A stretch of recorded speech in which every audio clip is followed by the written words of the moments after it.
Hello, the energy of the rainbow is already there, and it's simply being highlighted by the water vapor, much like when you see a laser beam that's shone through a room that's filled with smoke. Absolutely every rainbow is simply an extremely short section of an Earth magnetic ley line that runs from north to south. And so rainbows only ever run from north to south. Every magnetic ley line, like wires of a bird cage, run from magnetic north to magnetic south. Each rainbow, as a short section, runs from magnetic north to magnetic south direction. The rainbows do not run in any other direction. They only ever run from magnetic north to magnetic south. So look back now to when you saw a rainbow, but also now look forward to every rainbow that you see and take notice that every rainbow runs from magnetic north to magnetic south direction. It is a short section being forced up by a repelling or opposing magnetic energy from underneath. And I'll get to that opposing force in a moment. But each magnetic ley line is like the wire of a bird cage. You'll never see them in any other direction. Now, you may remember the experiment as children here in diagrammic form, where we placed a magnet under a piece of paper, sprinkled the piece of paper with iron filings, which displayed the magnetic lines. It's not really relevant, but these are closed circuit lines, and the ones at the end that don't return to the opposite pole are called open circuit lines. Not really relevant until later in the video. But let me tell you this, that these magnetic lines are the ley lines of our Earth, and I'll show you that in a diagrammic form displayed over the top of this in just 1 second. Now, if this were our globe tilted over onto the side and south and north magnetic poles tilted over the side, this would be the ley lines of our Earth. But it may be a little confusing for some people in that what has happened is that original diagram, that original experiment as children has more or less burnt into our minds, a lot of our minds, that magnetic energy is just a two-dimensional plane, but it's not. The magnetic energy of this magnet bar here goes all around the magnet, and so the magnetic lines of our Earth are also in a global form, like a cage. The outside lines of the cage on our Earth have another cage of the inside lines on our Earth. So it's cage, inside cage, inside cage. And when I refer to cage, I'm meaning in a similar form to a bird cage. The wires of a bird cage. Cage, inside cage, inside cage. The wires of a bird cage. The outer lines, the outer closed circuit lines of our Earth would be the ones that are in the crust. But let me tell you, there are other lines that are outside of the crust, and I'm going to try and show you that now. So remember that rainbows only ever run from north to south. So this is the early child experiment with the magnetic lines running from pole to pole. And I'm sorry for this poor depiction, but this is our Earth, our green Earth, as the greenies call it. NASA called it a blue Earth, shown by the photos from space. Now, the equator there, and what we need to do is realize that with the North and South Pole, if we take a cutting through our Earth, a section through our Earth, and realize that there's cage, inside cage, inside cage, And this is the two-dimensional view, as if we had cut the Earth in half. So, back to the other. So remember that rainbows only ever run from north to south. Let me show you that short section of the ley line now being forced up into the air by an opposing force, in simple form to explain, like a bubble on the line. And I'll show you that now. And I'm also going to show you the energy that is outside of or surrounding our Earth in the frequency of blue. Earth is blue. The greenies call it a green Earth, but let me tell you that NASA has showed us photographs from space of the blue hue around the Earth. And remember that the color blue, the frequency of blue, is in about 4 different shades of blue. Let me show you that now. It's very exciting. So here's that diagram again. It's still, our Earth is still tilted on its side, when in actual fact it's at a 23 degrees angle or something like that. NASA tells us that the Earth is on an axis of about 23 degrees. Really is irrelevant here. It will be relevant when I talk to you about the Northern Lights. You'll love it. So let's look at this now. We're looking at those cage wires, the cage wires. And what we're looking at is if there'll be one ley line of our Earth very close or inside the crust of our Earth. And a lot of people will tell you that the first 12 inches of soil in our Earth is very active. Well, let me tell you that it's because these magnetic energy ley lines, which are also possess electrical energy, electromagnetic energy is electrical energy and magnetic energy. They coexist and function together as one, electromagnetic energy. So let's just look at the magnetic ley lines as electromagnetic energy. Our Earth has a frequency of 12 hertz, and our north and south poles that are magnetic have a polarity, an electrical polarity of positive and negative. And there is, of course, an equator through the center. So positive and negative magnetic energy, and the frequency of our Earth around 8 to 12 hertz. It varies from time to time, apparently, science tells us. And so that frequency has got to be associated with the electrical energy, the frequency of the electrical energy. So let's look at one of those lines that forms a rainbow right now, and I'll draw it like this. A short section of the ley line bubbles up into the air, into a bow, and forms a rainbow. They are magnetic energy.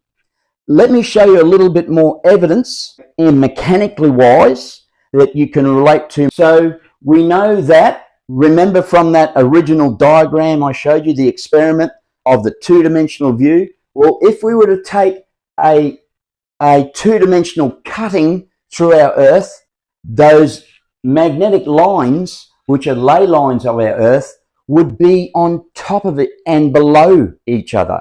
As like wires of the bird cage, inside cage, inside cage, inside cage. Now, I'm going to draw in just the ley lines now of our Earth. So there's the ley lines. You remember the globe? Now, if you remember the two-dimensional diagram that I had there before, and realize that if we took a two-dimensional cutting through our Earth, it would be in the same form. The Earth crust and etc. isn't there at the moment. The globe isn't there at the moment. All that's there at the moment is the ley lines. So what I'm telling you in the diagram, when we look at the energy of the rainbow that's already there, well, what it is, it's a short section of a ley line that's being forced up into the air, into a bow from an opposing force that comes from below. We'll get to that opposing force in a moment, I promise. But let's look at this again.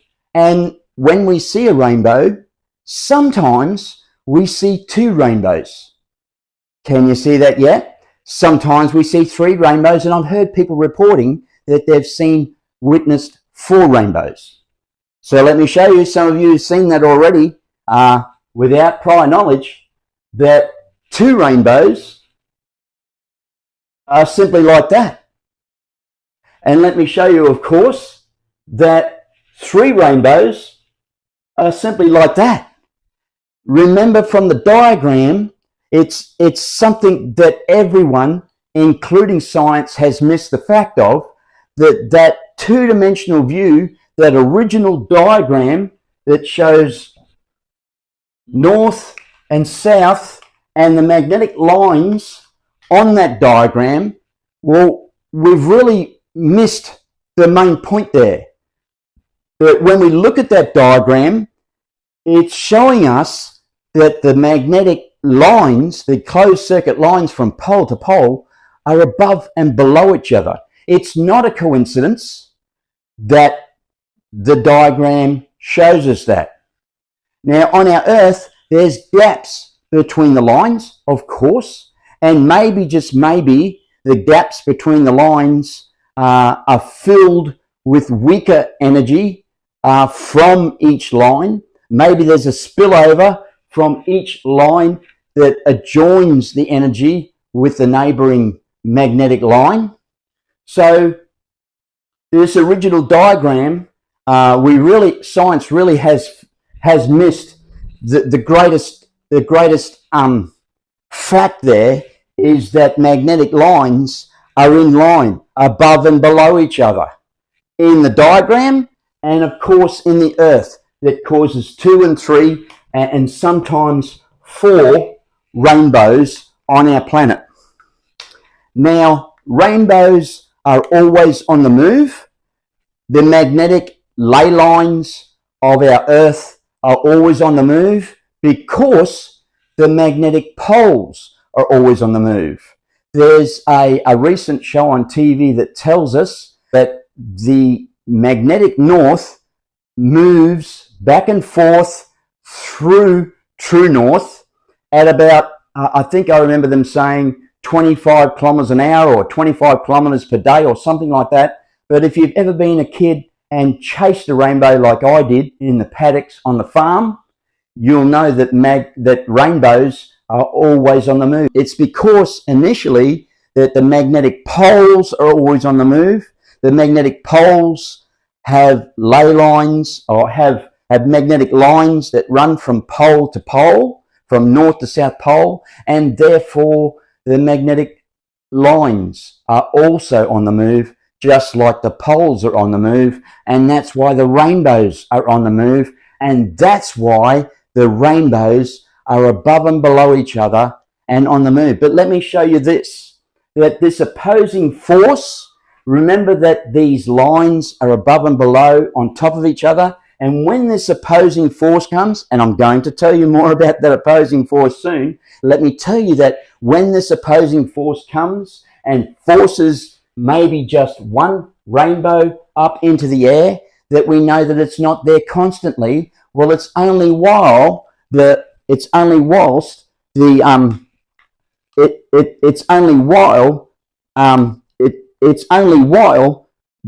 opposing force is moving below that magnetic line, and that's why they're on the move, and that's why they're only there momentarily, because the force from below is also moving, and I'll get to that soon.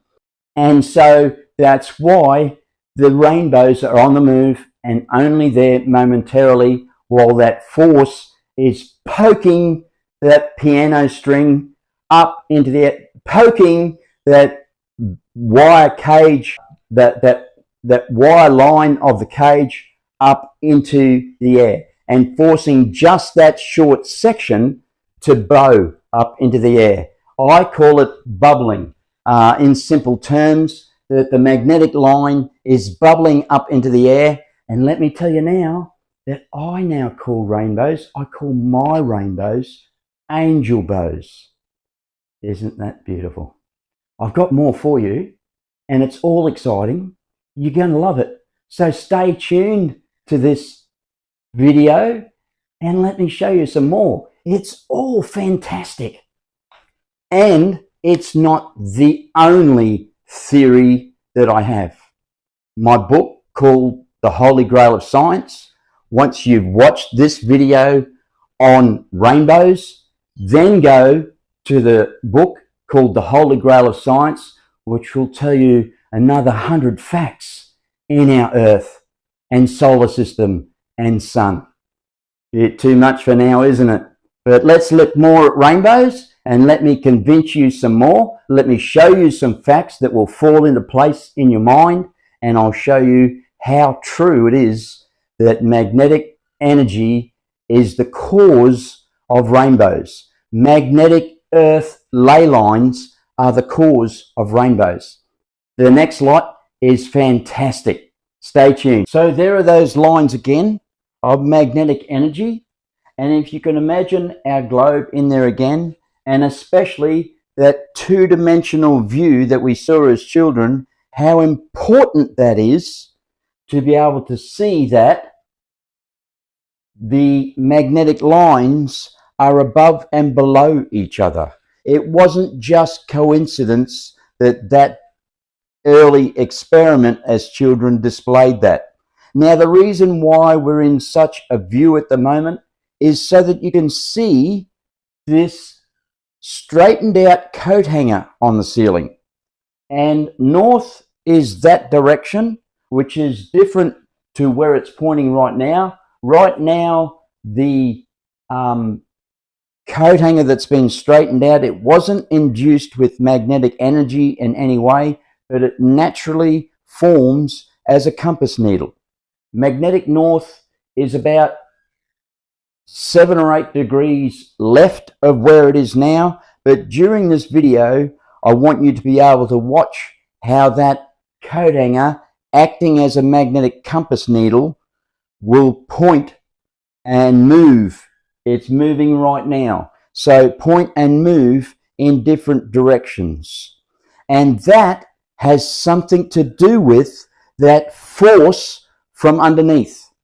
So let me show you now that the reason why we're in such an obscure view on this video right now is so that you can see this coat hanger suspended from the ceiling that has been straightened out and hasn't been induced with magnetic energy at all, but it acts like a compass. So I'm going to show you very soon how it is that magnetic energy also possesses electrical energy.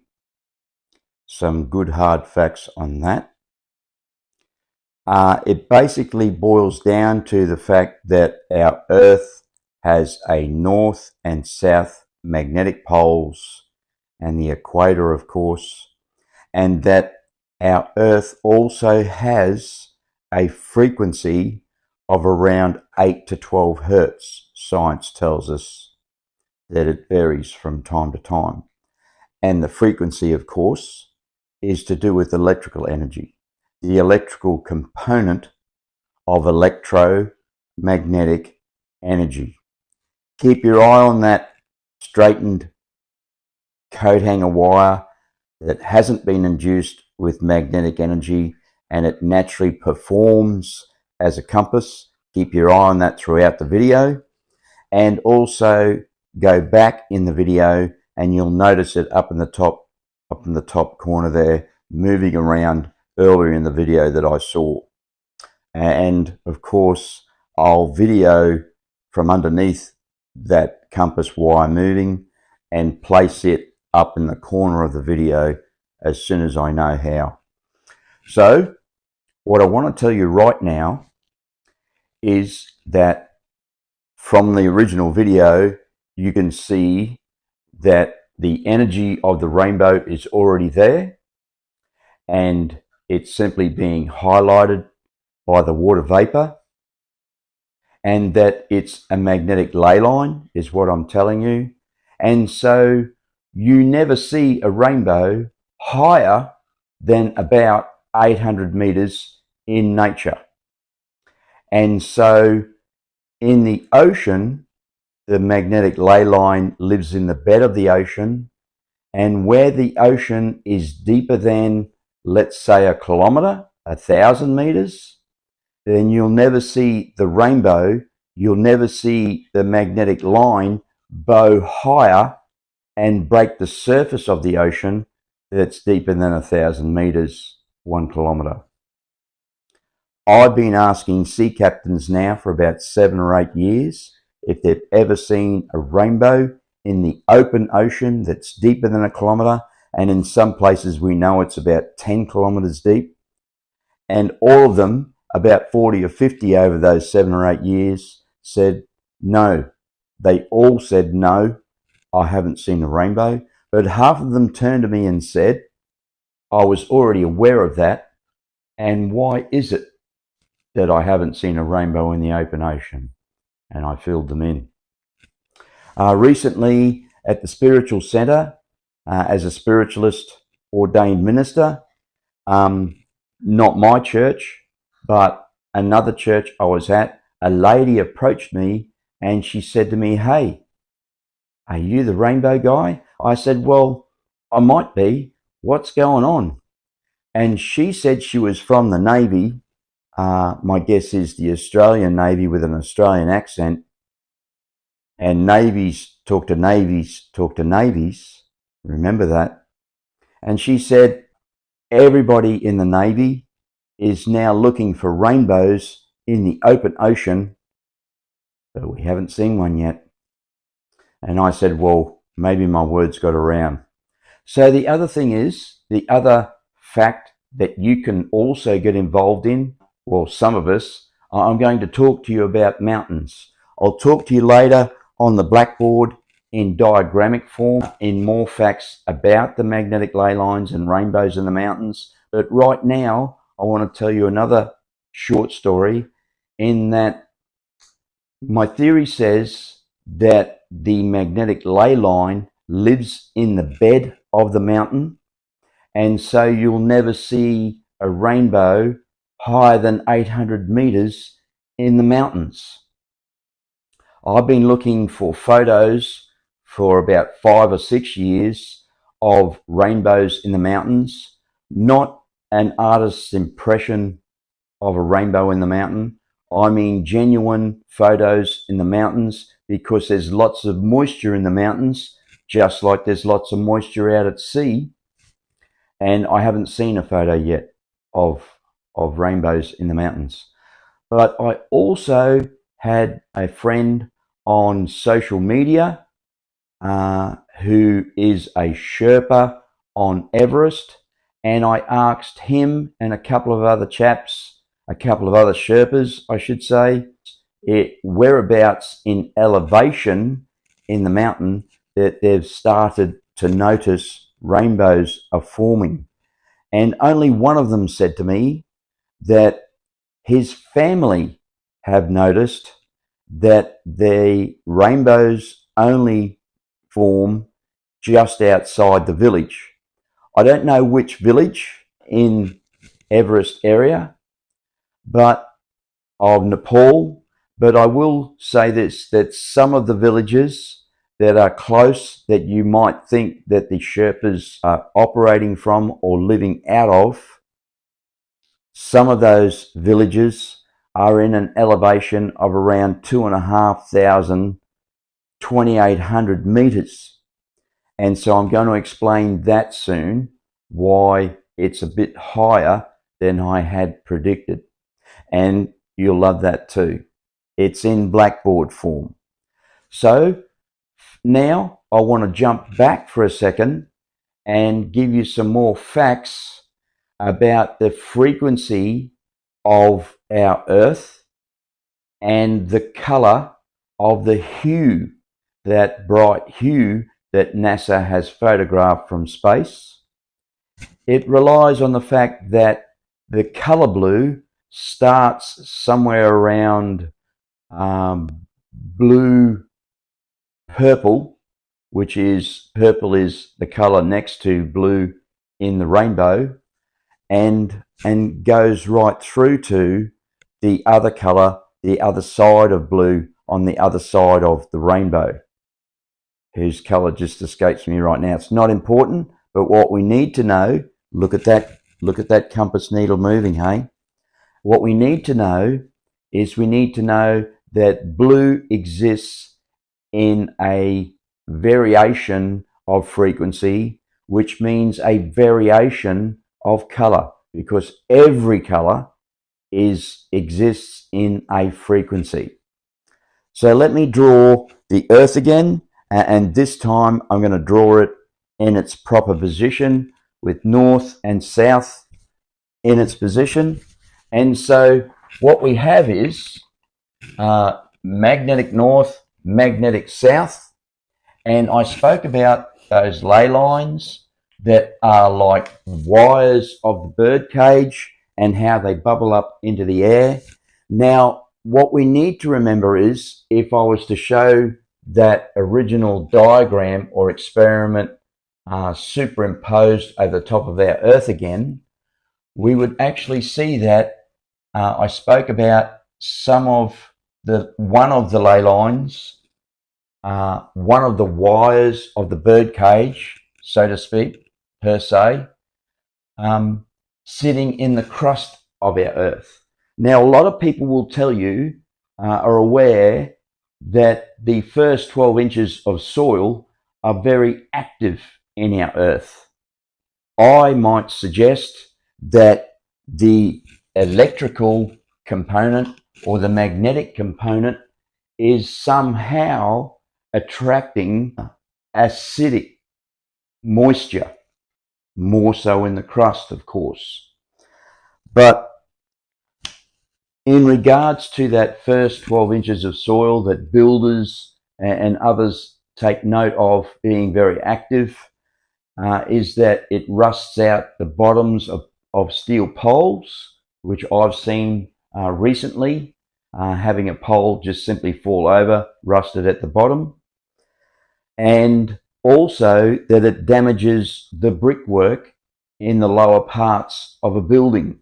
And we've seen that a lot with historical buildings built out of sandstone that are deteriorating in the blocks just above the ground and obviously just below the ground as well, shaling off.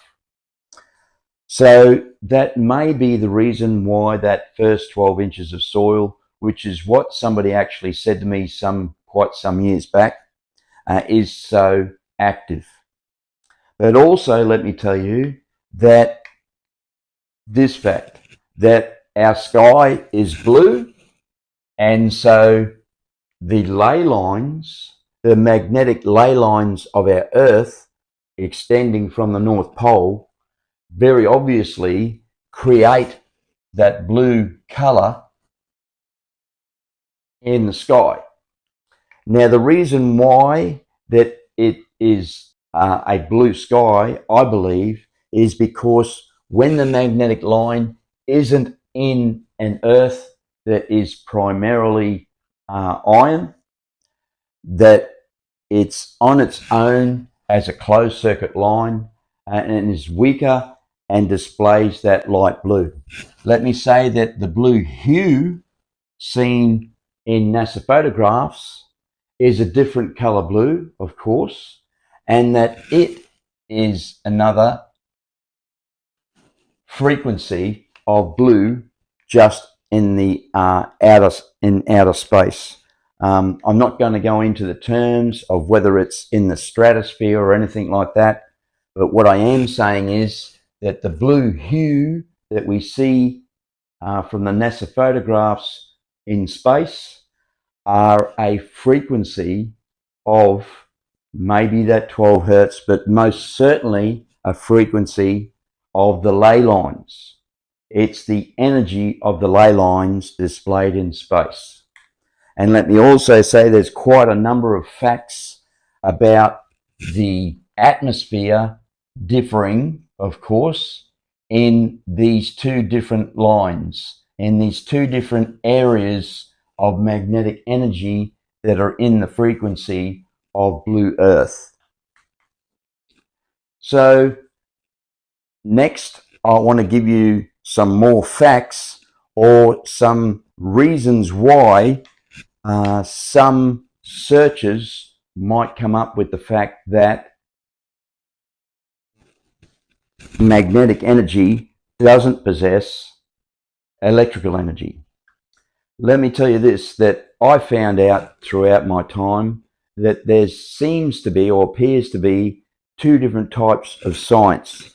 There seems to be early science facts that are very accurate, and we know that early science tells us that Mars is red, Earth is blue, Saturn is yellow, and Neptune is a blue, and Uranus after that is an amethyst color. But it's very ambiguous as to the colors of those planets today with modern science. I think maybe because of the dollars. A fact that supports that it's based on the dollars, modern science is based on the dollars, is the fact that Pluto in early science was described as a planet. In my book, I tell you that it's a planet, and I give you the reason why there, but also that early science had glass lens telescopes and could only see those four dwarf planets. One of them was Pluto, and later modern science with electronic telescopes showed us more dwarf planets that were much smaller. Those four dwarf planets, especially Pluto, for modern science, is named as an asteroid or meteorite.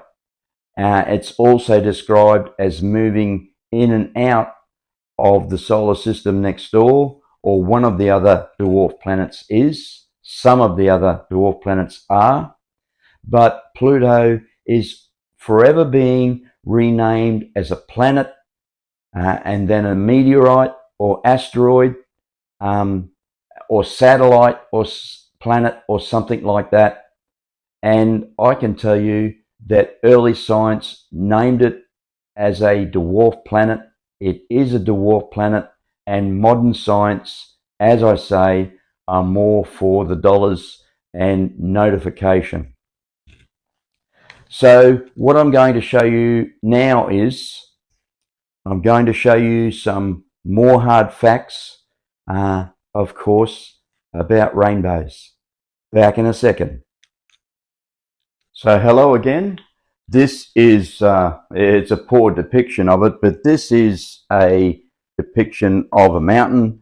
There's usually other mountains nearby. I'm talking about Everest, that is actually 10,000 meters or so high. And there's other mountains nearby. K2 is a mountain. And so that Sherpa said that he had never seen rainbows outside of the village. Now, my theory is that the ley line lives in the bed of the mountain.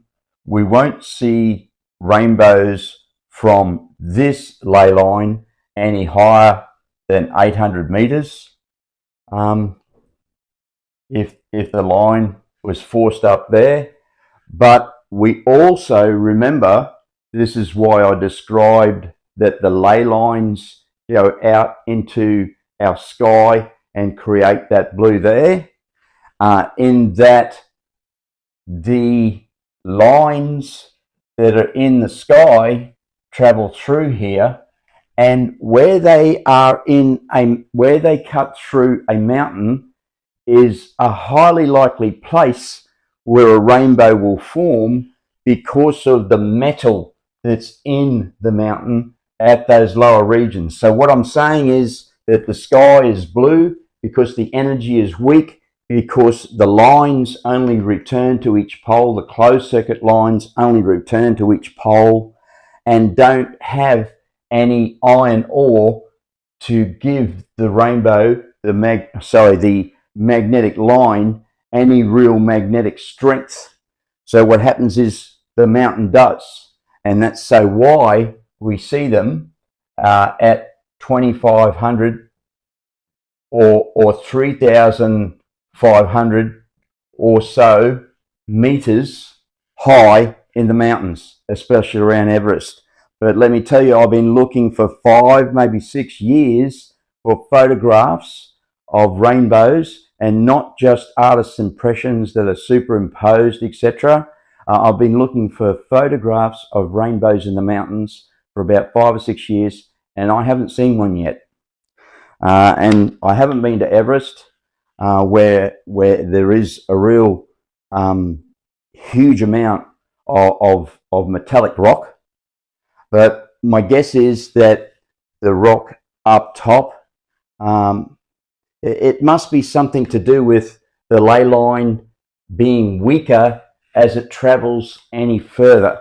But the magnetic ley line at around 2,500 to 3,500 meters gets some strength out of the metal that's in the mountain, in the rock of the mountain. So that's why I believe we're seeing rainbows a little bit higher than 800 meters. So now I want you to take note of where rainbows are forming legitimately. And I'm not talking sundogs, which are a circular rainbow. The American Indians named them sundogs. And circular rainbows always have a very peculiar cloud behind them. I'm not going to go into my theory on sundogs anymore, but I really don't think they're of our Earth. There's always an extremely peculiar cloud just behind them. And I've only been able to tell you this fact about the peculiar cloud in most recent months, because that's what's being brought to our attention now. I couldn't mention it before, but now that the government acknowledged that there's UFOs, having shot them down, etc., and they're talking about them now, let me tell you that sundogs are put there by those cloud UFOs. So the other thing I'd like to talk about, the coat hanger wire's on the move again. Keep your eye on it. Keep your eye on the prize. You'll never see them in any other direction. But let me tell you that some people don't know that magnetic north and magnetic south are always on the move. Orienteering people are aware of that, but magnetic north sways left and right, back and forth through true north. And so therefore, the magnetic lines are always on the move. The magnetic ley lines are always on the move. I'll give you some more detail later about that, but for now I want to tell you that because those magnetic lines, ley lines are always on the move, and because rainbows are a short section of one of those magnetic ley lines, then rainbows are always on the move. And hello, the energy of the rainbow is already there, and it's simply being highlighted by the water vapor, much like when you see a laser beam that's shone through a room that's filled with smoke. But let me tell you that this rainbow is actually a short section of an Earth magnetic ley line. Every magnetic ley line, like wires of a bird cage, run from magnetic north to magnetic south. Each rainbow, as a short section, runs from magnetic north to magnetic south direction. The rainbows do not run in any other direction. They only ever run from magnetic north to magnetic south. So look back now to when you saw a rainbow, but also now look forward to every rainbow that you see, and take notice that every rainbow runs from magnetic north to magnetic south direction. It is a short section being forced up by a repelling or opposing magnetic energy from underneath, and I'll get to that opposing force in a moment. But each magnetic ley line is like the wire of a bird cage. You'll never see them in any other direction. Look back now, see if you can remember one, but look forward from here on in and notice that rainbows only ever run from magnetic north to magnetic south. I'll show you those ley lines in a second, but let me tell you that some people don't know that magnetic north and magnetic south are always on the move. Orienteering people are aware of that, but magnetic north sways left and right, back and forth through true north. And so therefore, the magnetic lines are always on the move. The magnetic ley lines are always on the move. I'll give you some more detail later about that, but for now I want to tell you that because those magnetic lines, ley lines are always on the move, and because rainbows are a short section of one of those magnetic ley lines, then rainbows are always on the move, and a lot of us know that. Now, I saw a program recently where they said that magnetic north moves in a figure 8 fashion, back and forward, left to right, through true north. The coat hanger wire's on the move again. Keep your eye on it. Keep your eye on the prize. So what else I'd like to talk to you about today in regards to rainbows is a couple of very important facts. And this next fact is in story form. These next two facts are in story form. So I had a mechanic in to do some work. I showed him the first 5 seconds of Rainbows Are Magnetic video, and he was astounded. And he said, oh, it prompted his memory to say that he was in a light plane, I think a Cessna 6-seater or something like that, 4-seater, etc. And they flew through a rainbow. And the mechanic said to me that as they flew through the rainbow, it prompted me to remember a story that my aunt told me when I was young, that she lived on the farm up there near Nambour, where my dad is now, and been there for quite a while. And she said that in the old Ford, like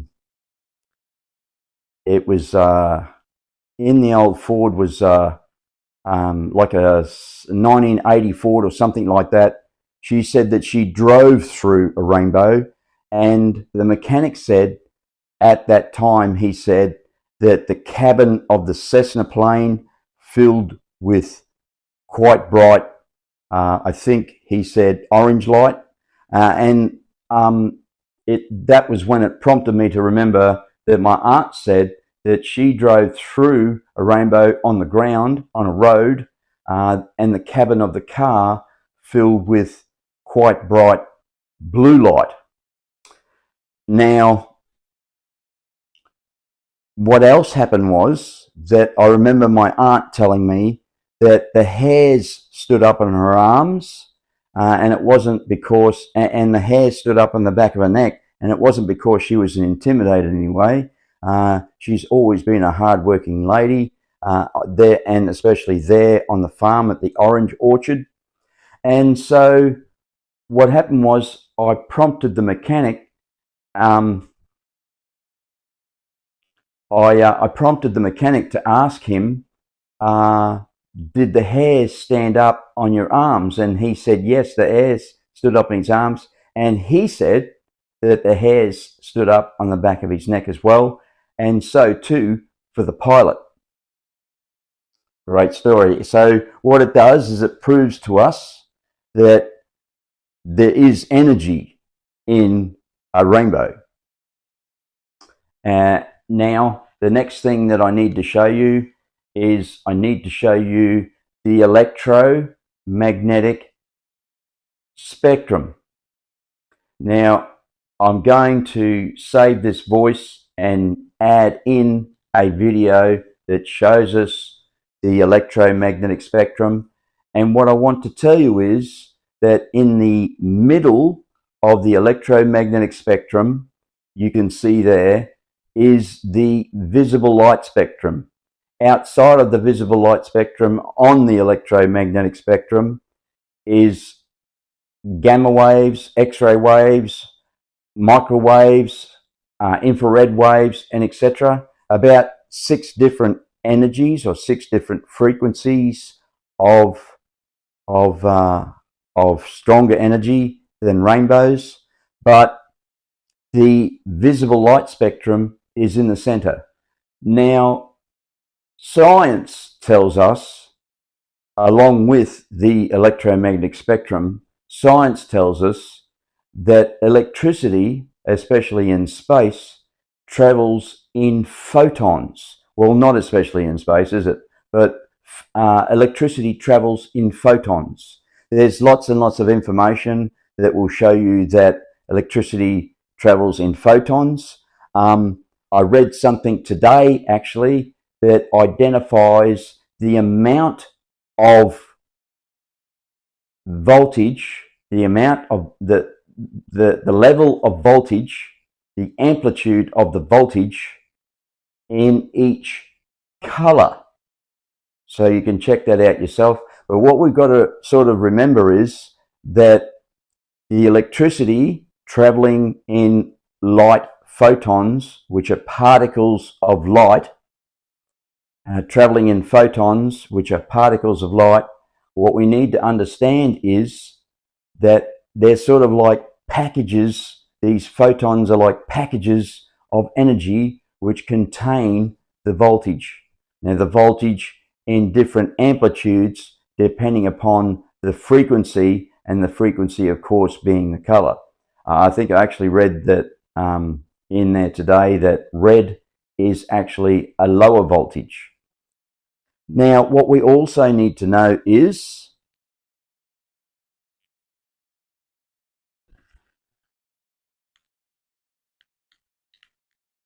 what I'd like to talk to you next is about actual factual science before I go to my last subject, which is very important, the most important, I believe, but I'm leaving it to last because it's an outside subject. Some of you might already know what that subject is. So what I want to talk to you about now is the subject of the description of rainbows by science. So science tells us that when we shine white light into a prism, a 3-sided glass figure, that out the other side we get the light spectrum, the 7 colors of the rainbow, rainbow being a slang word for the light spectrum. Now, remember that I just told you that in the middle of the electromagnetic spectrum is the visible light spectrum, which is the rainbow in lay terms.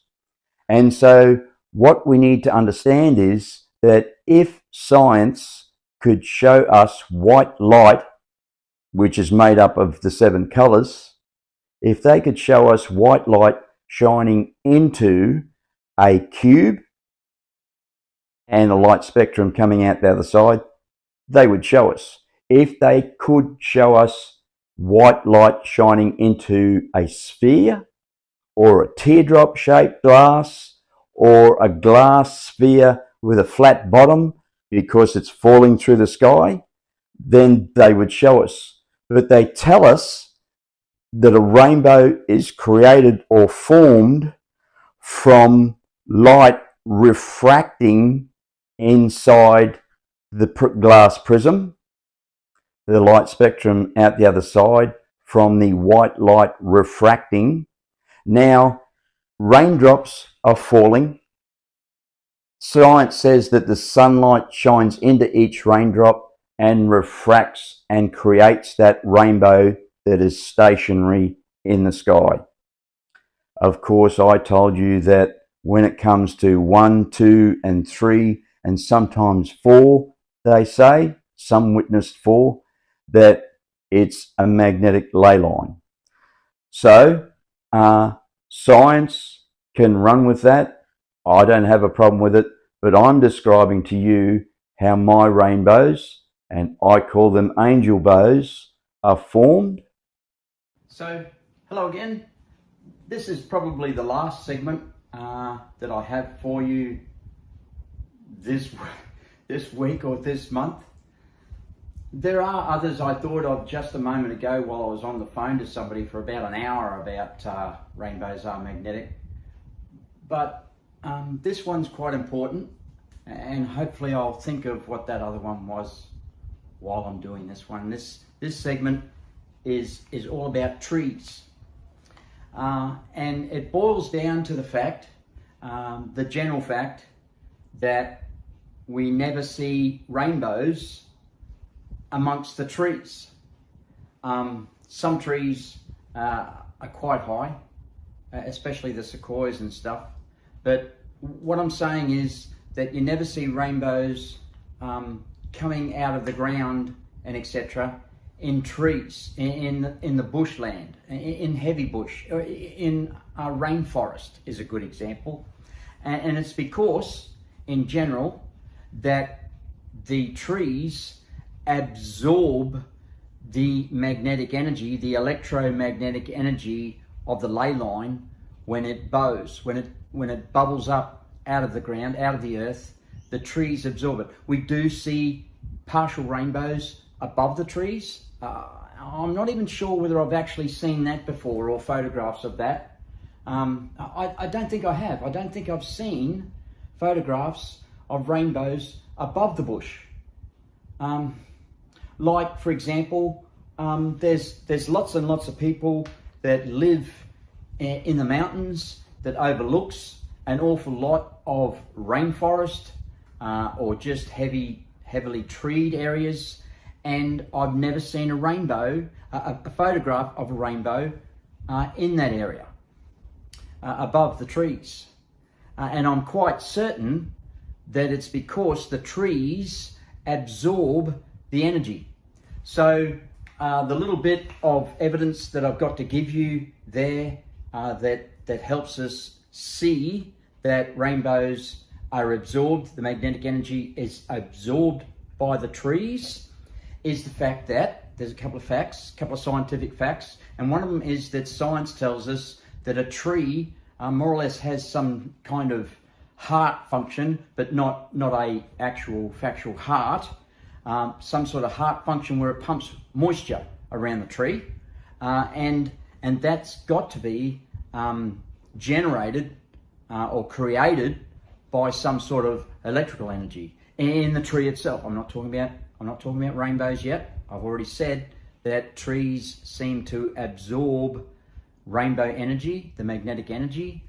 So what I'm saying is that trees have an energy about them.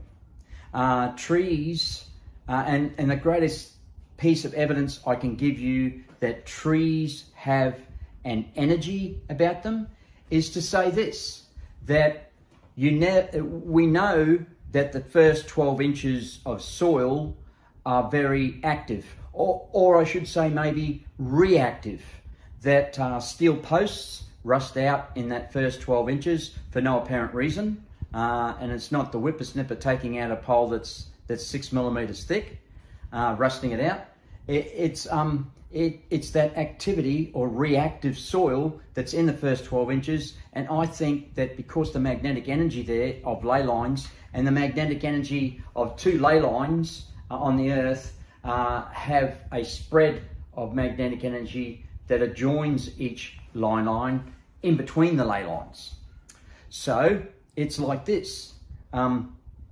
that electro or primarily magnetic energy that's in the crust, that's as the ley lines, seems to attract, like a battery, seems to attract acid, electrolytes, in the form electrolytes or acid that forms some sort of electrolyte, because we know that if we stick, I have seen it in YouTube experiments where they've stuck electrodes in the ground 6 inches apart, join them up with wire, and they have a positive and negative 6 volts polarity at each end of the electrodes. So the ground is very electrically or electromagnetically active. So again, the poles rust out, buildings at the bottom, especially sandstone buildings, etc., shale off. Brickwork shales off. It seems to rot, like a builder's rot on brickwork at the base of brick buildings in that first 12 inches area, and just above the soil as well, which is an indication that the electromagnetic energy is coming out of the ground. The pole that I saw recently on my dad's farm up there, where my aunt had the rainbow come through the car, the energy of the rainbow come through a car and highlight the hairs on the back of her neck and her arms. Just not far from there, a pole rusted out, but it didn't rust out below the surface.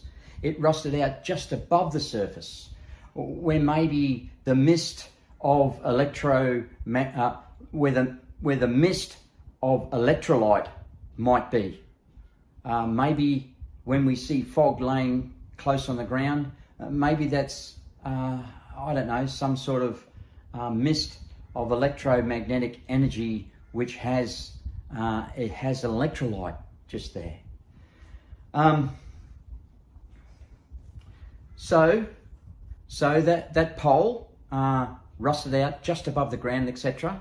So what I want to point out is this important fact, and I should have said this right at the start of this segment, is that trees have absolutely no effect in the first 12 inches of soil, unless of course they are what we all refer to as dead trees. No life left in them at all.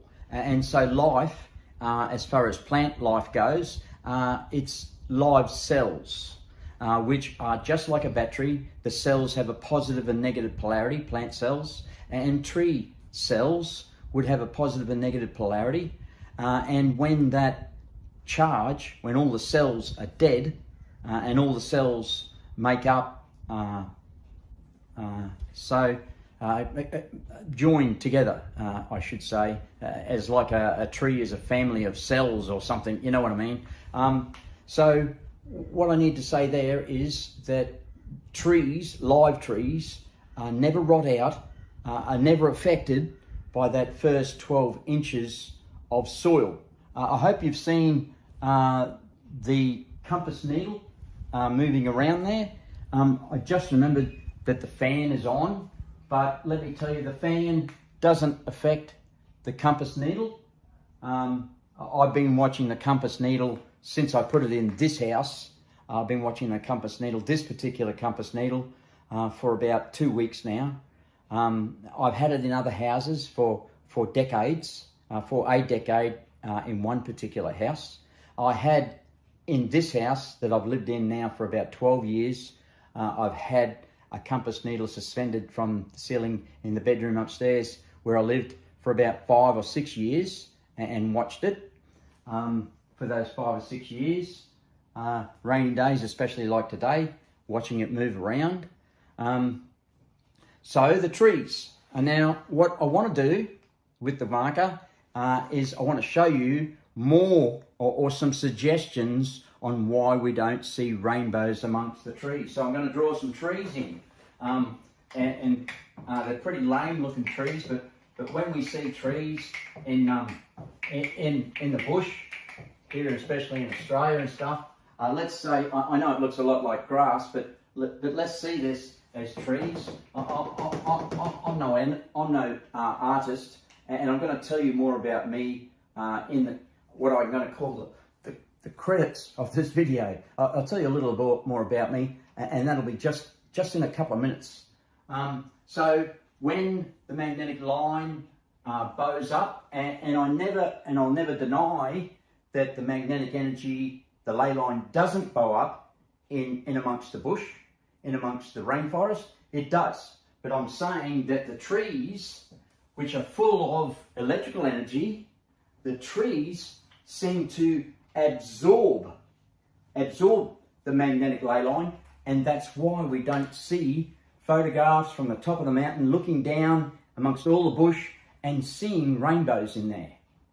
We see rainbows on Everest. I just realised right now that when I started suggesting that rainbows, the ley line won't bow up higher than 800 metres in the mountains, I immediately started thinking of Everest. But right now in this very moment, as I'm talking to you about mountains and bushland, especially here in Australia, and no photographs whatsoever, ever of rainbows in that bush, I'm just realising right now that we only see rainbows in mountains to some level, to some degree of level, some degree of height in the mountains when there's snow, when it's just simply snow. And I'm talking no trees below the snow whatsoever. And so Everest is a great example of where we might see rainbows, a chance to see rainbows in the mountains, but no higher than the village. And let me say that, so the trees in the normal bushland, especially here in Australia, in the jungle and etc., overseas and Asia and stuff like that, the rainbow energy, the magnetic energy of the ley line that's living in here and bowing up gets absorbed by the trees, because trees most definitely have an energy. Let me say one last fact, that when I studied naturopathy in college, that the teacher taught us how to predict where the next limb would grow in a tree by seeing the energy that was there in the tree. Don't go thinking I'm a nutcase, because thousands upon thousands of people have done that course in college and came back with the same results, that if they were made aware of it, they could see the energy of the tree and where the next limb grows. It's in books, it's in videos and etc. like that. So if you're disagreeing with me, then you're behind the times. You really are. Wake up, Australia. Sorry, I shouldn't have said that. So let's go now. I think I've pretty well covered that about trees. Look at the needle going now. The fan isn't on at all, and the compass needle is going for its life in a clockwise direction. It's just come from an anti-clockwise or anti-north, true north direction, and it's going now. It's almost over to east, and I'm talking true east, true north, and so what it's pointing to at the moment, I don't know how, is some sort of magnetic energy. Look, it's really peculiar. I've never actually seen it do this, but it's gone past east. That's really weird. Look, hey folks, I might be wrong in saying that the fan hasn't affected the compass needle.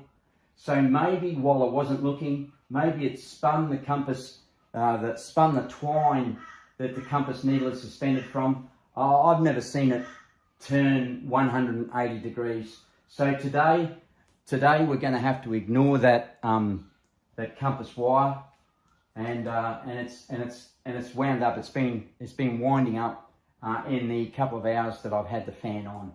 Sorry about that.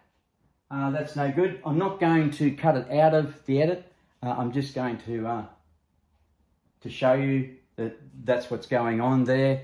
But all the other times that you've seen that wire coat hanger moving around it has been moving around without the fan on, without the windows open, without the doors open, without any air current in the room at all, and moving of its own accord. So today's a bit of a bummer.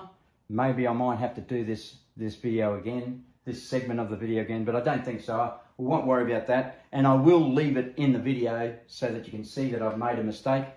We all make mistakes, but the proof is in the pudding. Hang a straightened out coat hanger from the ceiling with cotton yourself. If you want to totally convince yourself that you know, something bizarre like the fishing line is affecting it electrically or something. Normally mine's hung with cotton. My mother left behind a sewing basket here that somehow disappeared in the house. But so normally it's suspended on cotton for me at every house I've ever lived at, and today it's suspended on very, very thin fishing line. So we'll go for a break there. I'm going to come back for just a short minute or so just to tell you some things about myself. What was I going to call it? The credits. A short video on the credits. We'll see you in a moment, and I'll have a drink and I'll be right back. See you then, folks. It's getting exciting, isn't it? No, all the excitement's finished. It's all been on the previous parts of the video. I really do hope you've enjoyed it. I better say all of that in the credits. And so let me show you that last fact. I'm going to tell you this last fact in actual facts that relate to my life.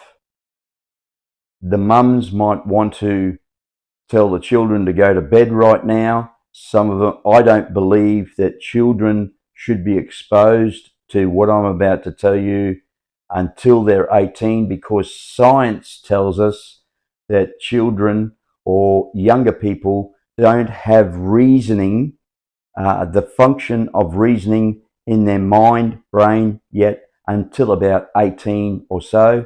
Maybe that's why the age of an adult becomes at 18 years old. I'm not sure, but they don't have reasoning yet, and for that reason, because of that, I'd like you to ask the children to go to bed. I don't have them in the church when I talk about mediumship, and so all of these discoveries came to me through mediumship, and it works a little bit like this. I had to be familiar with the facts somewhat. I was an electrician, and as an electrician, I did 8 years of post-trade studies, and I also did telephone repairs and etc. beyond the normal electrician's scale of telephone cabling. I did PABX repair, and we went in and talked a lot about frequencies in telephones, but electrical had a lot to do with the generation of electricity. So what I'm going to tell you now is that one day, as a medium, I was told to relax on the couch, as I do sometimes, sometimes to have a sleep, but a lot of the time, 80% of the time, I get some information by relaxing on the lounge or in a bath where you forget about the weight of your body, etc. And so there I was on the lounge. I've had some great things come out of a 10-minute session of laying on the lounge, and out of a 1-hour nanny nap on the lounge too, I'll tell you.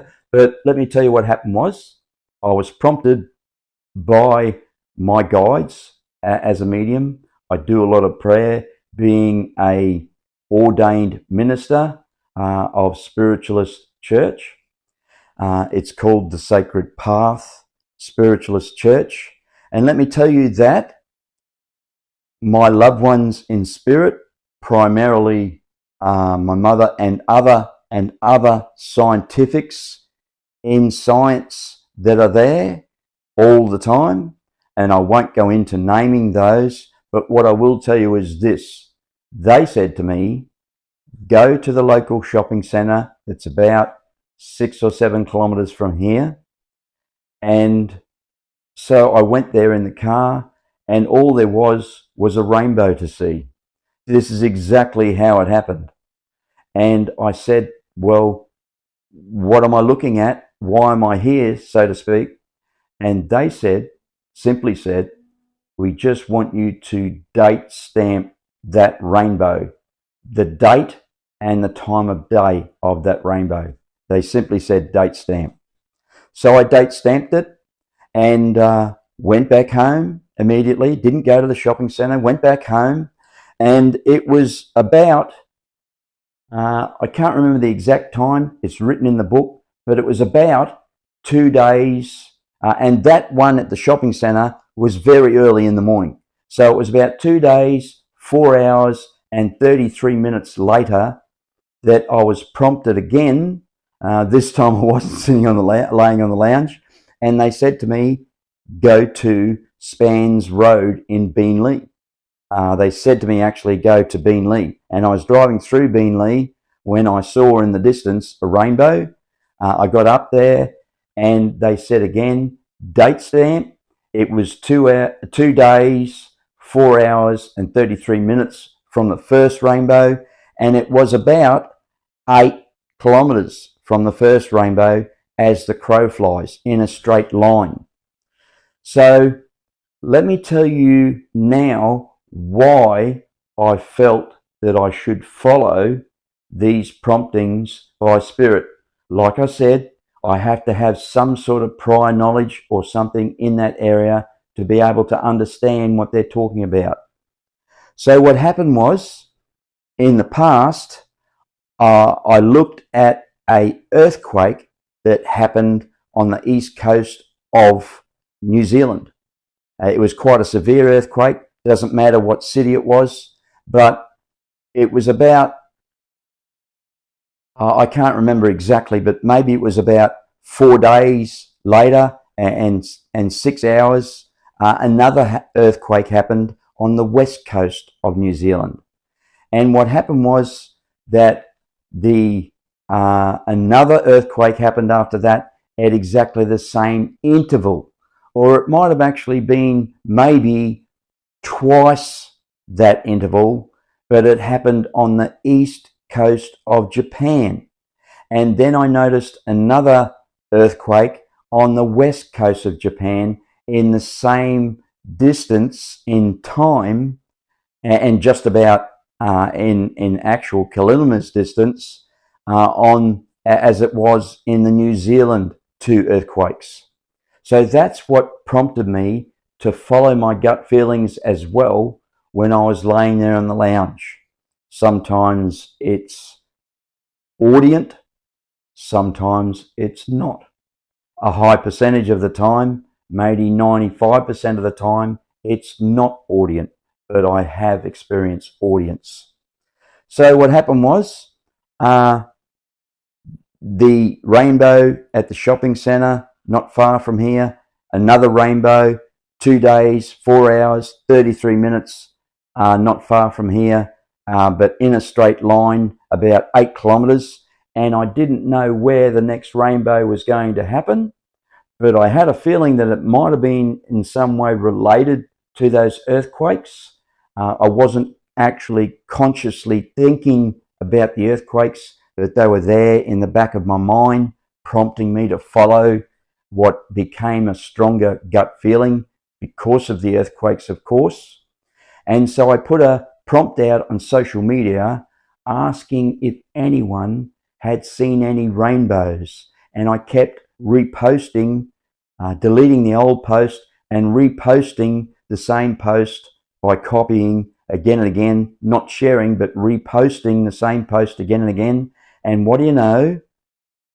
Somebody about 8 kilometres away from the second rainbow spotted a rainbow in the western area, which was, you guessed it, 2 days, 4 hours and 31 minutes away from the second rainbow. let's call it the middle rainbow. And it was more or less the three rainbows weren't in a straight line, but they weren't in an L shape either, I don't think, or in a Z pattern like the earthquakes in New Zealand and then Japan. And I can't exactly remember the recordings of the quakes, the earthquakes in those times. But I get the feeling right now, I hadn't spoken about it before, that the New Zealand west coast to the Japanese east coast might have been twice the time period. I can't quite remember. Welcome back now to production, I think, number 6 of my description of how rainbows are magnetic, how they're formed. Rainbows are magnetic. Is curving of magnetic energy, which is refractoring under my new adjective. And so I'm going to show you now 3 or 4 finishing facts here, and hopefully fairly quickly to make the video as short as possible. But the first one it starts with is the Aurora Borealis. That's what we call it in the southern hemisphere around Australia. They call it the Northern Lights when it happens in Alaska and stuff like that. So it's very, very simple. And it's something to do with the 4 lines that span from our sun. And I'm going to get rid of this sun now, and I'm going to show you just one of those lines that span from our sun, just one of those lines that span from our sun and our Earth in context. So here we go now. I'll just pause this. So there we are there with our sun and just one of its lines, another poor depiction by MICK COX Studios. But I haven't drawn our Earth in yet, and when I draw our Earth in, you're going to see almost immediately how the Aurora Borealis occurs. And so what's happening with the Aurora Borealis is that one of our sun's lines, and I'm going to draw our Earth in this poor depiction of our solar system in out of proportion, larger than normal, so that you can see it a lot easier. So this is our Earth. Now I'm going to draw in the equator, and we have to remember that it's on a 23.5 degree axis tilt. So if you can see that this is the 23.5 degrees axis tilt, and that Australia would be down here. So when the line comes close to our Earth, the magnetic energy of our Earth is causing the line to refractor under my new adjective. And we know that I've told you that when magnetic lines refractor, when they bend, they display the light spectrum, the 7 colors, in lay terms, an angel bow. So here we go. I'm sure you can see it now, that the line in Australia, when it happens in Australia, it's called the Aurora Borealis, round about South Australia. So our Earth here would be a south polarity. So a south polarity on our Earth, a south polarity on the line that's spanning out into our solar system, are going to cause the line to each other to repel. So in that repelling, as the line comes closer, let me draw it again.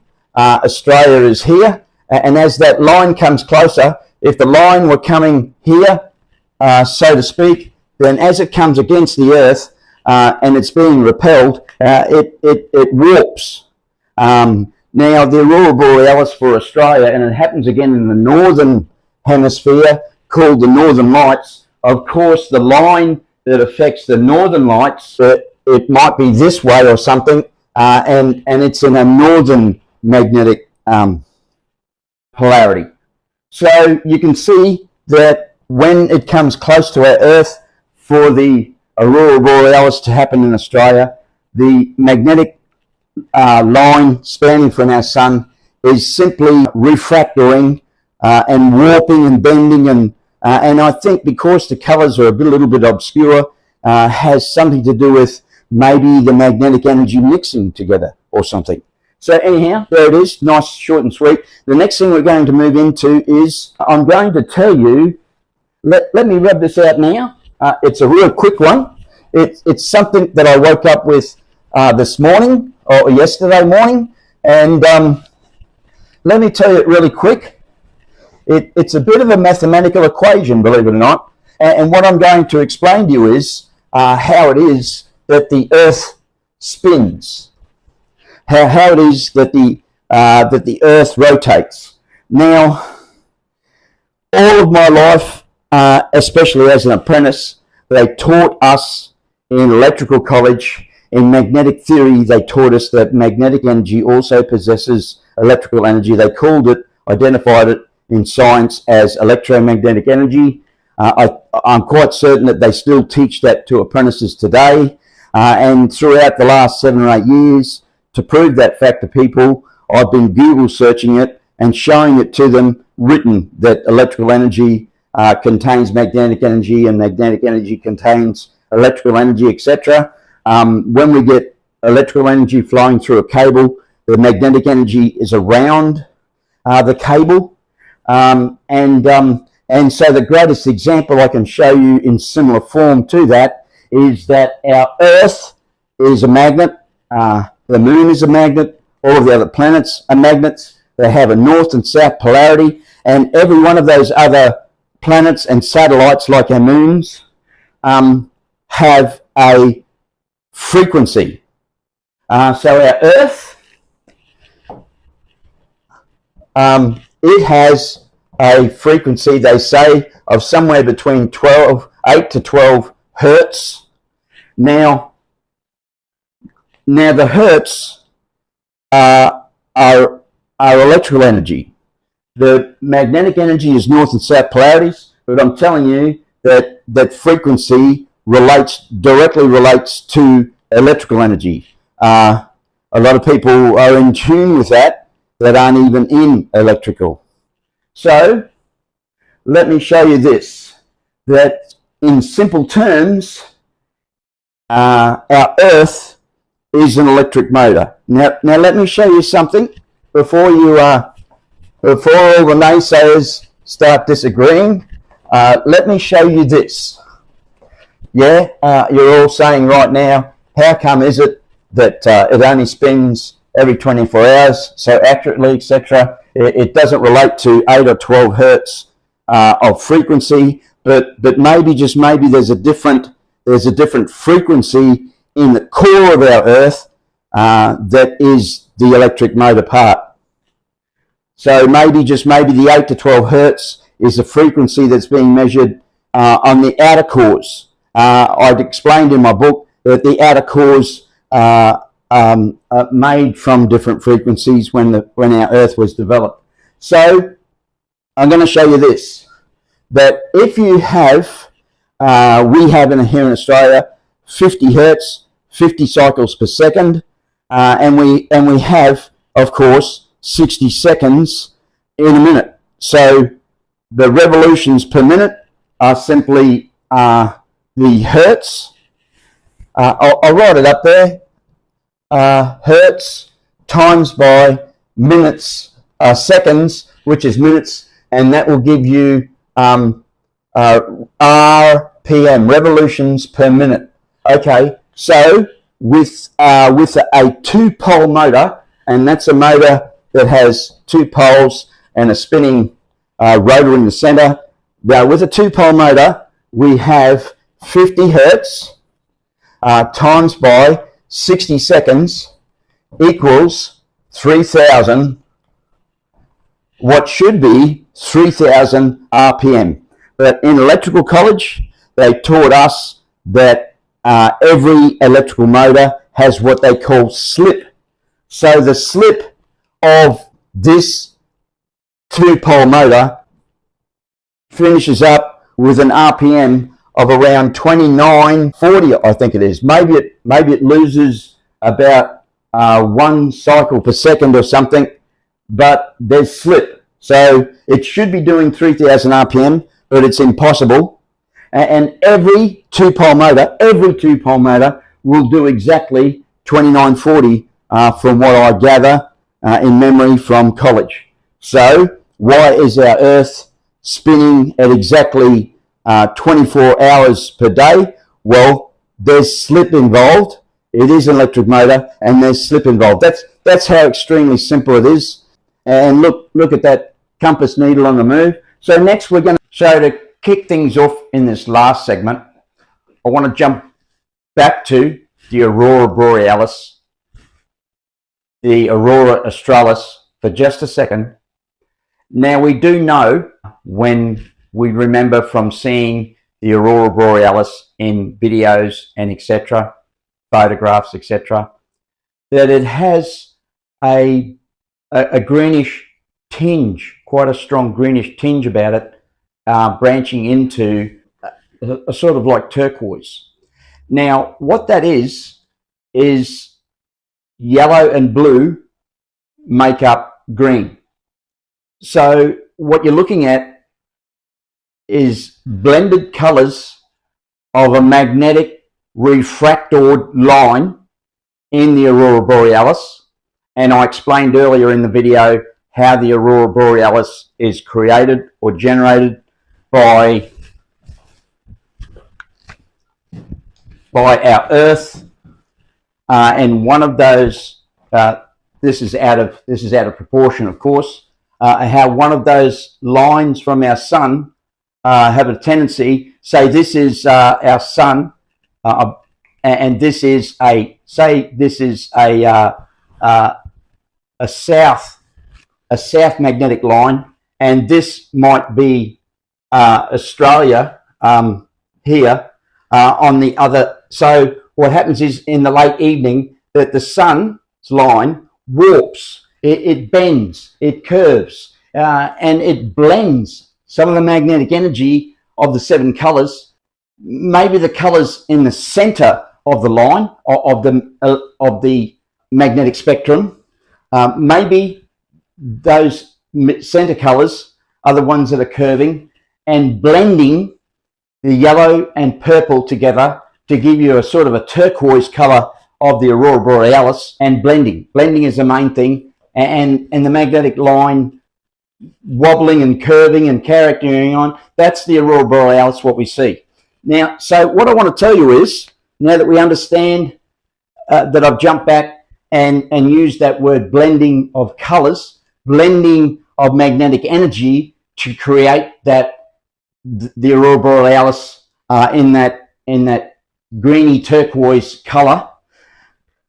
Now, a very, very important fact to point out, so that you understand the line that's being projected from our sun onto the Earth to create the Aurora Borealis, or the Aurora Australis, is the fact that these lines I spoke of before, closed circuit lines that run from pole to pole, they are actually the weakest magnetic energy lines. Now, the lines that are at the ends, at each pole, are open circuit lines, and they are the strongest. If you look in this simple experiment here with the iron filings and the bar magnet under the piece of paper, you will notice that these open circuit lines at the ends have more iron filings on them, and that's because the open circuit lines are much stronger in magnetic energy. Now, when it comes to generating power, there are primarily 3 strongest lines at each magnetic pole, open circuit lines, which generate 85 or 90% of all power. That's those 3 particular lines. Now, in the diagram I showed you, where the line coming from our sun pointing onto the Earth and warping, deflecting, etc., well, that is one of those open circuit lines. So remember, quite simply, that the closed circuit lines running from pole to pole, which bend or refractor and give us a rainbow, well, they are the weaker lines. And remember that when they go through a mountain, that the mountain contains a lot of iron ore, and iron ore doesn't retain its magnetism, but it does help to strengthen the magnetism. So that's why the rainbows are seen higher up in the mountains. I forgot to say that. But also remember that these open circuit lines, and in particular the three strongest open circuit lines, are the ones that are pointing onto our Earth and warping, deflecting, and creating the aurora borealis when they deflect. So it's those three strongest lines. And again, look to this diagram and see that the open circuit lines at the ends of the magnets are strongest, and strongest here, even in this diagram, shown in this diagram, by the manner in which they accumulate more iron filings, and the iron filings stand up at the ends as well. So you can see that the closed circuit lines running from pole to pole are definitely weaker than the open circuit lines at the ends of the magnet. And the magnetic line wobbling and curving and carrying on, that's the aurora borealis, what we see. Now, so what I want to tell you is, now that we understand that I've jumped back and used that word blending of colors, blending of magnetic energy to create that the aurora borealis in that greeny turquoise color, I want to point out one very important fact, is that sometimes when we see a very bad storm, and in America they call the tornadoes storms, before a tornado hits, we sometimes see a very greeny, turquoisey type color. Here in Australia, a couple of decades ago, somebody showed me a photograph of a very bad storm approaching their house here in Brisbane. It was actually East Brisbane that they showed me that photograph. And there was a very distinct green line at the front of that storm. That storm, I think, photograph was taken maybe 40 years ago. How long ago is really irrelevant, but a lot of storms here in Australia. They showed one on TV. It was a very bad storm just the other day. How some of those really bad storms, you know you're in trouble when there's a green sky. You know you're in for hail when there's a green sky. So let me tell you that that green line that is at the front of storms is actually a magnetic line that is bending somewhat or blending somewhat to produce that greeny turquoise. Now, it's as simple as that. I'm trying to think how I can emphasize more on that, but that's how simple it is. I'm telling you that. Oh, okay. So I did mention that my brother taught me that in the early days, in my early youth, he taught me when he was an apprentice air conditioner mechanic, he taught me that just before the sun comes up, there's the refrigeration effect. Now, the refrigeration effect is somehow causes a drop in temperature due to a vacuum created in some way. So that's what my brother taught me years ago. Now, that green that we see, that green line-ish thing we see at the beginning of storms, at the front of storms, and I just saw something on YouTube where a chap said that greeny turquoise is very prominent in the center of hurricanes. So I describe in the book how the hurricanes are caused by magnetic lines, eddy currents. So what I'm telling you is that somehow that green magnetic line, somehow that causes a vacuum which creates the storm behind it. So the line, the magnetic line that's causing that vacuum, that sudden drop in temperature, which is what a vacuum does, somehow that magnetic line has mechanical properties. So the question comes up, of course, about magnetic lines having mechanical properties. So here's a simple diagrammic form now. I'm going to show you, I spoke earlier how I'm going to show you a magnet under a piece of paper here on the wall soon, the magnet behind the piece of paper, and I'm going to sprinkle iron filings on it and show you the magnetic lines. But I've already showed you photographs, actual photographs of those magnetic lines already. Now what I'm going to do is I'm going to show you how moving a stronger magnet into the field will move those magnetic lines. Well, that's mechanical properties. Magnetic lines have mechanical properties. I mean physical, mechanical properties about them. So now what I'm talking about is when we move a stronger magnet into the field of magnetic lines, those iron filings, the iron filings will deflect, they'll move. So magnetic lines have mechanical properties about them. And when that magnetic line is at the front of a storm, it has mechanical properties to cause a vacuum behind it, or a pressure system of some kind behind it. And that green line at the beginning of storms, that's a blended magnetic energy.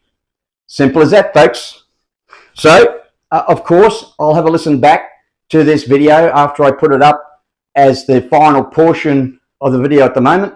Rainbows are magnetic, and I'll see some things. But what happened was, after making this video in the last couple of weeks in segments, I saw a storm a couple of days ago with the green line in front of it. It's a green line, folks, and it's a part of, it's a relation to Aurora Borealis, or happening here in Australia, it's a relation to Aurora Australis. There it is. It's as simple as that. Magnetic energy bringing those storms in, causing those storms. Oh, okay. There's one last subject I should have said right in the beginning of this, is that in my book, I describe how I was standing at the one of the Gold Coast canals one day, and I was standing on the bank of the Gold Coast canal, and I saw a sandbank coming out of the storm water drain that I was standing on, and this sandbank that came out of the storm water drain headed out to sea. So I'll just draw a canal very roughly here, and I'll put an arrow going OS out to sea, and this as an incoming inward tide, so to speak. So what happened was, I saw this sandbank coming out of the storm water drain and heading out to sea. So what that told me was that it rains more, the storm water drain having all dirt and muck coming out of it, it rains more on the outgoing tide, which is when the moon has passed. Now what happens is, I saw from the tide book that the moon passes about 2 hours prior to getting storms. It storms more after the moon has passed us.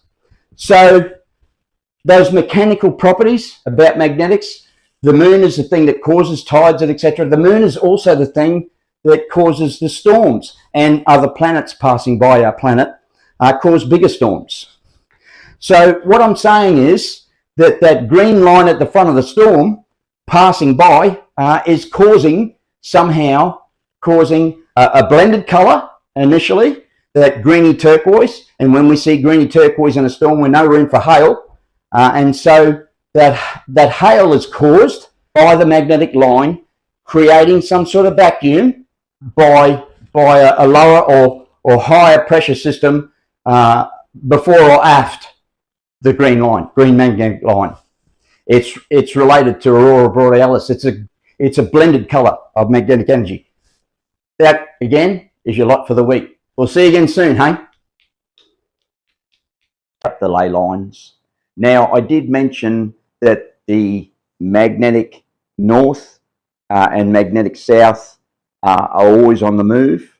A science program told us that that the magnetic poles move at 25 kilometers per hour, I think it was. And they also said that they move in a infinity fashion, back and forth through true north, with true north in the center of that infinity. And I think it said that it moves out about 150 or 150 kilometers or 150 miles from true north, back and forth in an infinity symbol of pattern, moving pattern, back and forth through true north. Now, what I need to show you is that if magnetic north and magnetic south are on the move back and forth through true north, then I've always said that the ley lines are therefore on the move. And if a rainbow is a short section of an Earth magnetic ley line that runs from north to south, that short section running from north to south, then rainbows only ever run from north to south, and they're moving at the same rate or along with the Earth's magnetic ley lines. Now, what I need to show you is magnetic north and magnetic south are moving at 25 kilometers an hour, but if a rainbow is in the center or somewhere in the center of our Earth, between the middle between those two magnetic poles moving, then the rainbow won't be moving at 25 kilometers an hour. And it won't necessarily be moving, of course, in a north direction. I'm saying that the rainbows run from north to south. They point in the direction of north to south, magnetic north to south. So when magnetic north and magnetic south are moving in that figure 8 fashion, you can imagine that that rainbows are actually moving in a direction that can be a bit obscure compared to magnetic north. Remember that it's moving in a infinity fashion back and forth through true north, a figure 8 fashion on its side back and forth through true north. So you can imagine that where rainbows are on the Earth, they're always pointing or running in the direction from magnetic north to magnetic south, but their direction of movement can be a little bit obscure. I might get some finer points on that later on, but that's your lot for the week. Hope you enjoy it. Now I'm going to give you some heads up on eddy currents.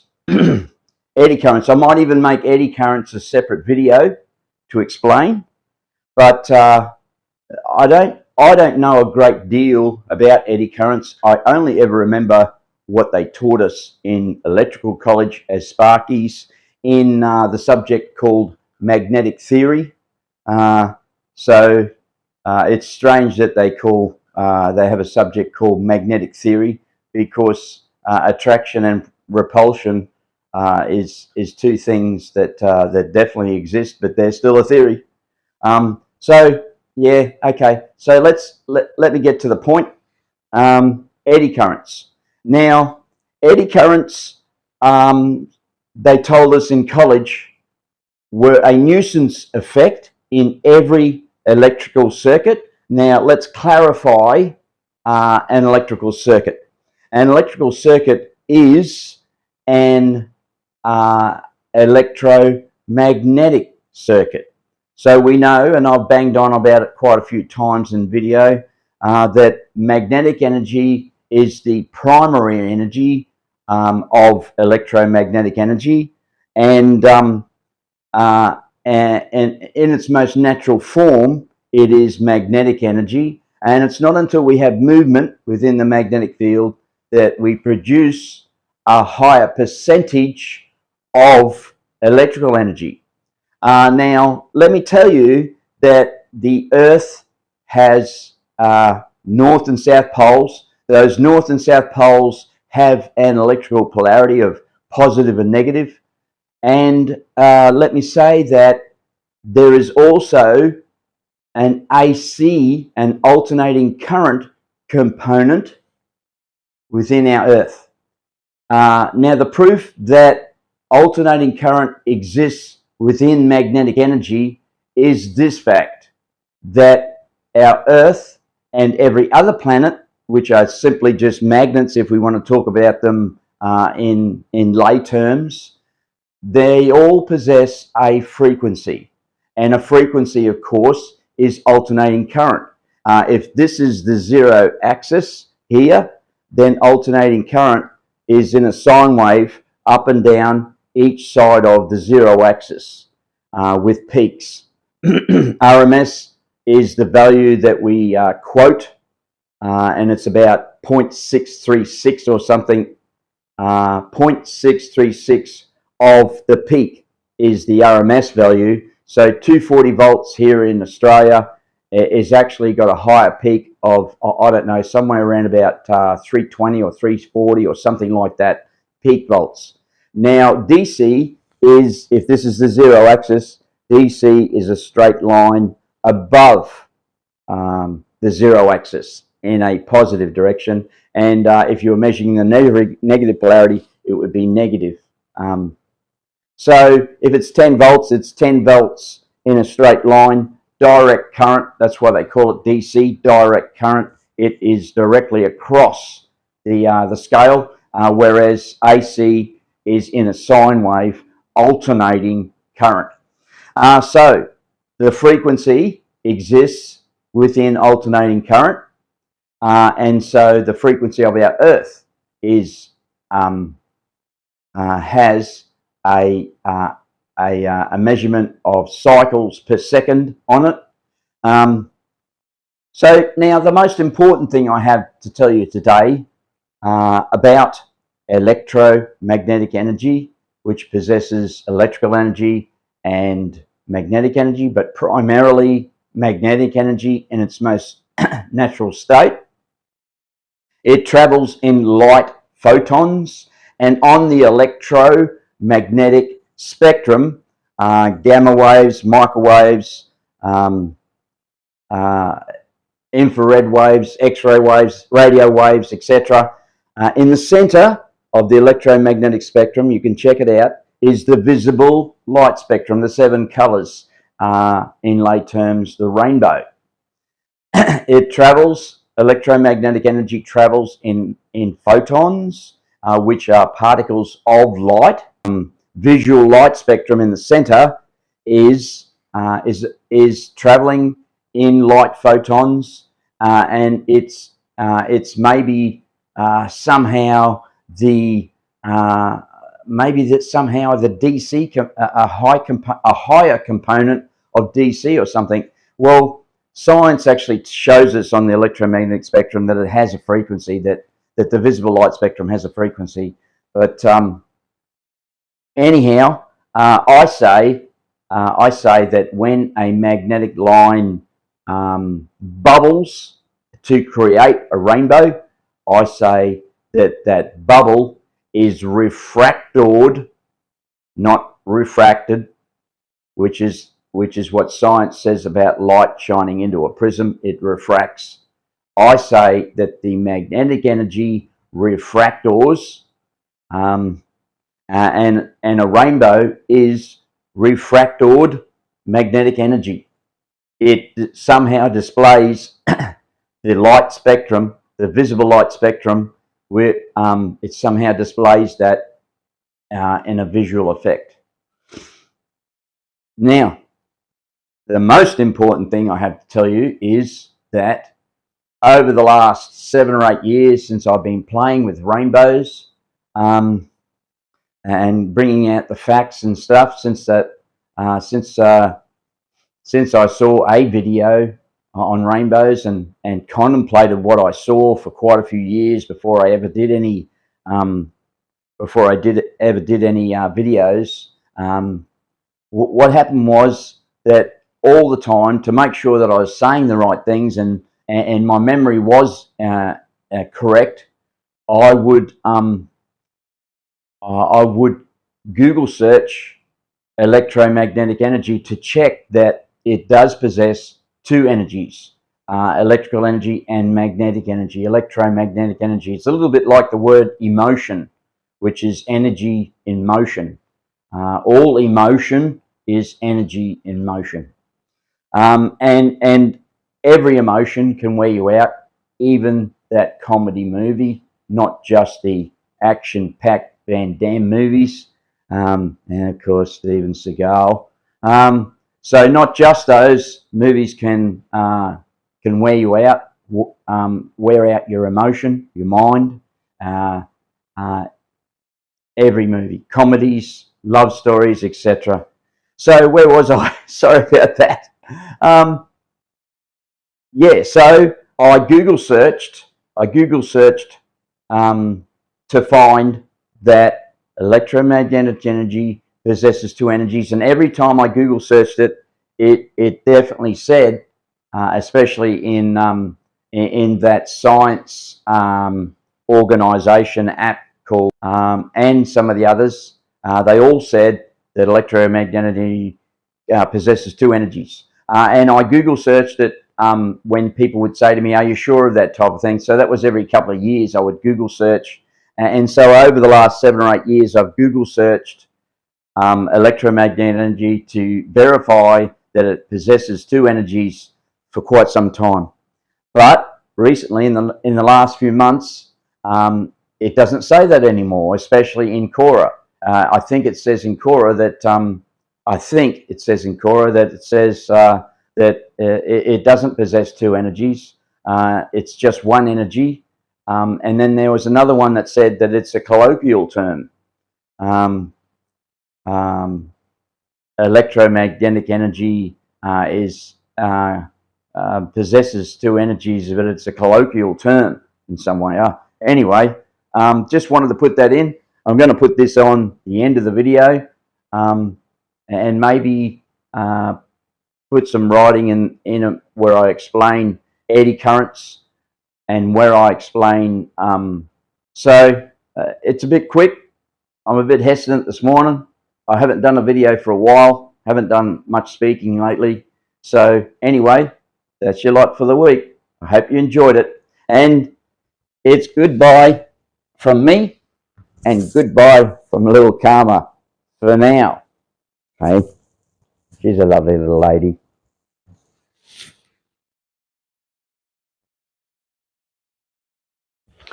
Okay then, folks, what I'd like to show you today is try to help you understand electromagnetic energy a bit clearer.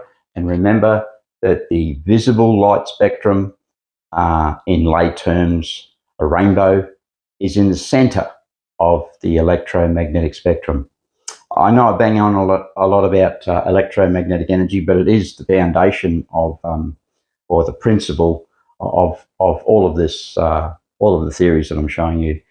And of course, science never usually refer to the visible light spectrum as a rainbow in lay terms, but that is what's happening when you see a rainbow in the sky. So let me try and help you to understand electromagnetic energy a bit better.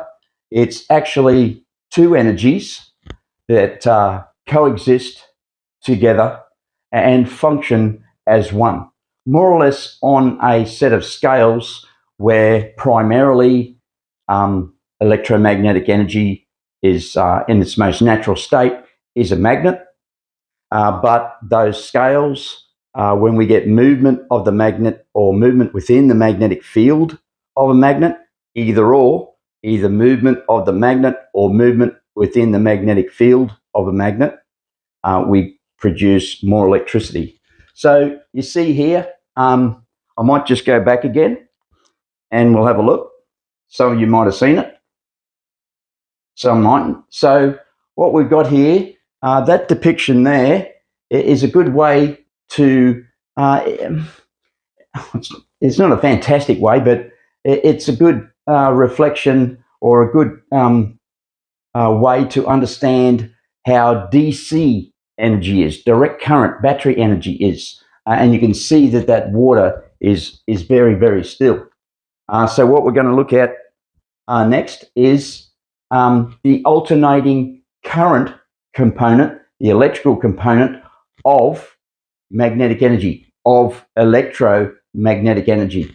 And so if you can imagine that that at the center of where we've dropped that rock in, those eddies that are coming out from peak to peak of each wave of those eddies, from peak to peak, is the measurement of a cycle, one full cycle. So 50 hertz here in Australia, that comes out of our power points, it's 50 cycles per second and 50 of those waves per second. So this is a very low frequency. Now, if you can imagine that those eddies that we just saw, here they come again, those eddies that we see are the electrical component of the magnet. When we get movement within that magnetic field, it produces electricity, and that's how the electricity emits from the magnet. Now, when we see two of the rocks being thrown into the water and eddies melding together, okay, let me go back a step. When we see just one dropped into the water and we see those eddies coming out, that is a good way to symbolize how our Earth emits an electrical pulse, a frequency, science says, of around 8 to 12 hertz. Now, we can also simulate this to our own body energy. Our own body is emitting a frequency. Science says, they taught us in naturopathy college 28 years ago, that somewhere around 4 hertz to 1600 hertz is produced by the body.